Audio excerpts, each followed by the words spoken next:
Is another beautiful spring day in Catahoula, so I thought I would come here to the island and do another walk and talk.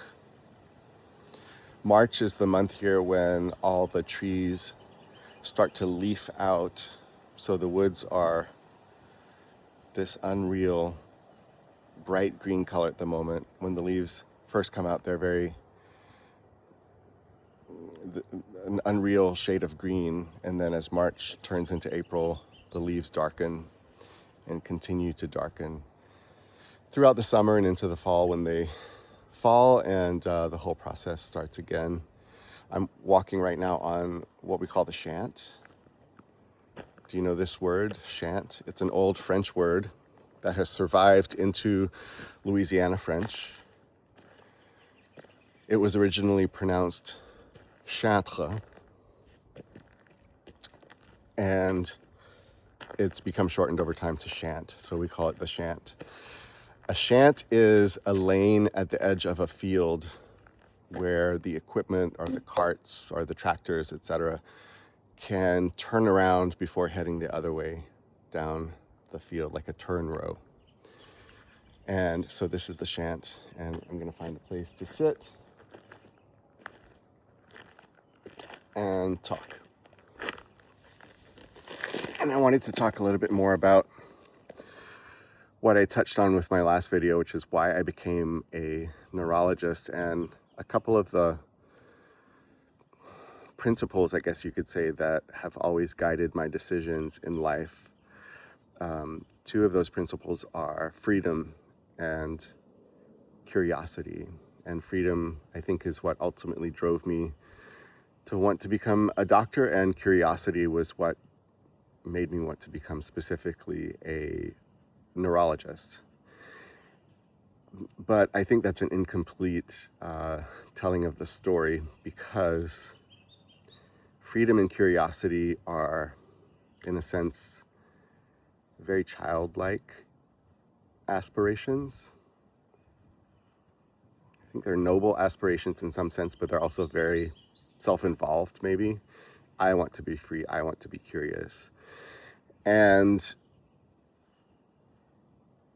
that doesn't tell all of the story of my journey of becoming a doctor and a neurologist. And as luck would have it, I came across a quote yesterday by John Ruskin that perfectly encapsulated this sentiment for me very clearly. I'd never seen it stated so simply. And the quote is, "The highest reward for a man's toil is not what he gets from it, but what he becomes by it." So there's a moment in the training of a doctor where a person goes from, wanting to achieve things, wanting to be at the top of the class, wanting to get into the best schools, wanting to get into the best residency program. And then when you're there, you're in a residency program, and it's a very hard pivot to realizing that it's really not about you anymore. And to give you an example, so I trained at Grady Memorial in downtown Atlanta and took call there many days, often sleepless, because there was always something coming into the emergency room. And so I'd get a call at 3 o'clock in the morning and, have to go down to the emergency room and peel the socks off of this person and examine them, and that person did not care that I graduated magna cum whatever at whatever institution. They don't care that I went to the University of California. They don't care that I went to the National Spelling Bee twice, I might add. They don't care, nor should they. And so it's a very fast lesson in decentering yourself and learning to take what you've learned and direct that back out into the world where there's always a lot of need. And this, I guess, need would be the third pillar of this journey, a recognition of the immense amount of need that's out there. There were nights at Grady that it was, one after another, someone coming in with a stroke, someone coming in right behind them, someone overdosing, someone, always something happening. And learning to put yourself in service of that need. As I mentioned in my last video, when I got a call from a doctor in Houston who was wanting me to join his brain injury practice, and my first thought was, I know very little about brain injury, and am I really the best person for this? And the message that I kept getting in response to that was, we need people, we need doctors. This is a large unmet need. And I think that realization has always been something that I've kept in mind. I've always gone to where the need is because there's always been work there, which of course benefits me, but it also benefits people who are in need of doctors. So, brain injury in particular is a huge unmet need. And if you think about, there are some studies that show up to 50% of the homeless population in this country have a brain injury. And the numbers are very similar for our incarcerated population. So what do we do in our society to people with brain injuries? We incarcerate them, or we kick them out onto the streets. So, huge unmet need, very difficult problem. And, neurology in general, there's just such a great need. People maybe mistakenly think of neurology as this exotic specialty. But, everyone, if not yourself, a first degree relative, a sibling, a parent, a child, will have need for a neurologist, inevitably at some point in their lives. So neurology, everyone has a nervous system, and nervous systems and brains often don't do what they're supposed to do or become injured.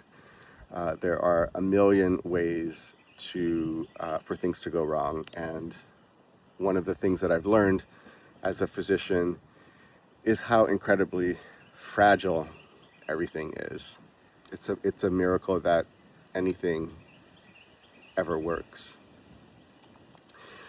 And so those same principles of freedom and curiosity can be directed toward a need.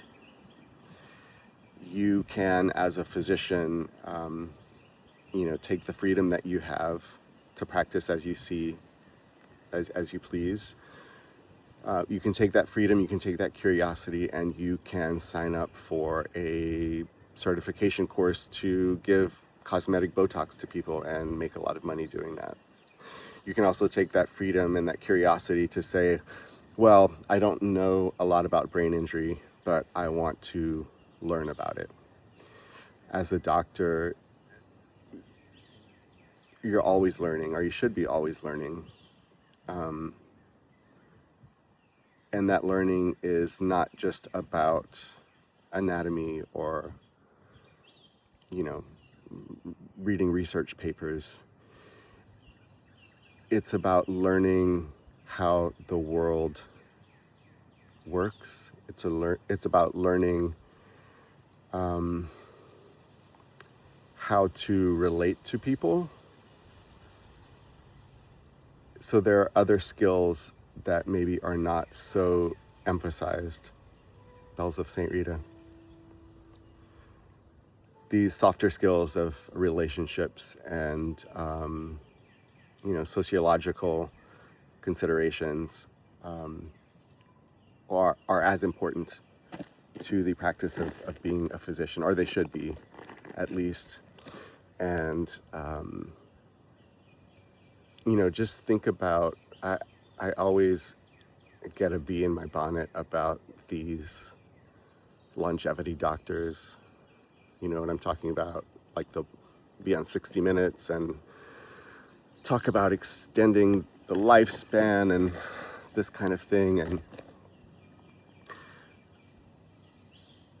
these like high visibility doctors that, aren't the best doctors. They just happen to be the ones that end up on TV. The doctors that I really have a lot of respect for are the ones that are in the trenches day after day, doing something as simple as filling out a form for a person to get a wheelchair.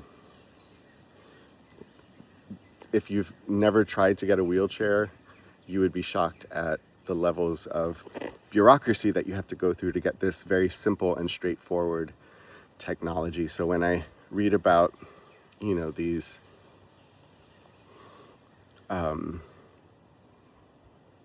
brain implants, and I'm not talking about like Parkinson's or, there are a lot of good uses for technology in the brain, but I'm talking about these,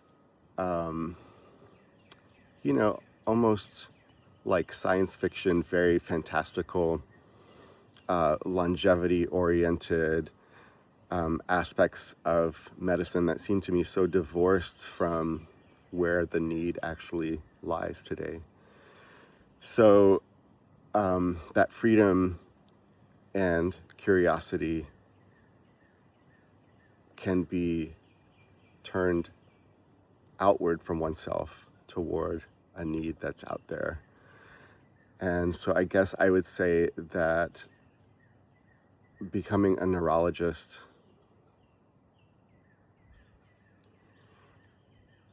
has made me the kind of person who is under no illusion about the immense suffering that's out there. And I have seen so many ways that people suffer all the time, every day, week after week, year after year.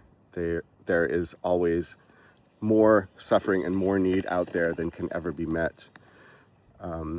But by doing my part, I can use that as an opportunity to, practice the way that I want to practice and be curious about things. It's just a matter of directing it into a place that is more productive than just merely pointing it back at yourself. And so the way that I see it is, if I had taken a different pathway, I don't know that I would have ever arrived at that point where I've seen the world so clearly. And it isn't always pretty. The world is filled with beautiful things and magical places and people, and it's also filled with suffering and need and injustice and poverty and pain and all of those things. And so even though by stepping into that arena,